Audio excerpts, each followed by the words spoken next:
అందరు కూడా చూడొచ్చు రాకేష్ రెడ్డి గారు అభ్యర్థి గారు కంప్లైంట్ ఇవ్వడం జరిగింది. ఈ కంప్లైంట్ ని వికాస్ రాజు గారి ఆఫీస్ లో ఇవ్వడం జరుగుతా ఉన్నది. ఇవాళ ఎమ్మెల్సీ గ్రాడ్యుయేట్స్ ఎమ్మెల్సీ కౌంటింగ్ లో తీవ్రమైన అన్యాయం జరుగుతా ఉంది.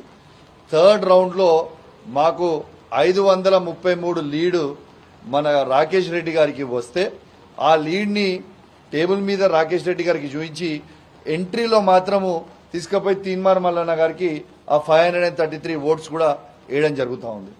దాంతోపాటు ఫోర్త్ రౌండ్ లో కూడా అట్లనే ఒక్క టేబుల్ మీద 170 ఓట్లు లీడ్ మాకు వస్తే రాకేష్ రెడ్డి గారికి వస్తే రాకేష్ రెడ్డి గారికి వచ్చిన ఓట్లను తీసుకుపోయి తీన్మార్ మల్లన్న గారికి ఇస్తా ఉన్నాం.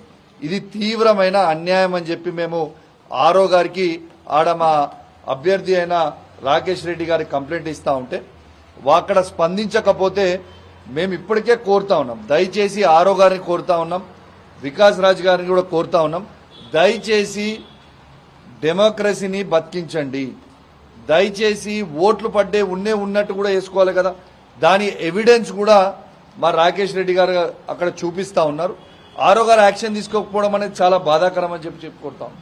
దయచేసి ఇప్పటికైనా కూడా సరి చేసుకోమని ఆరో గారిని మేము కోరుతా ఉన్నాం. వెంటనే వికాస్ రాజ్ గారిని కూడా దీని మీద ఇంటర్ఫియర్ అయి వెంటనే యాక్షన్ తీసుకోవాలని కూడా మేము కోరుతా ఉన్నాం.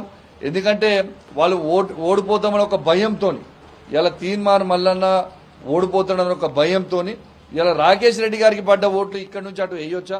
ఇది కరెక్టా? ఒక్కసారి ఆలోచించాలని నేను కోరుకుంటూ వెంటనే దయచేసి ఆరో గారిని మరియు వికాస్ రాజు గారిని కూడా కోరుతా ఉన్నాం. దీన్ని వెంటనే సరి చేసుకోవాలని కోరుకుంటూ సెలవు తీసుకుంటా ఉన్నాం. జై తెలంగాణ, జై కేసీఆర్. నమస్కారం.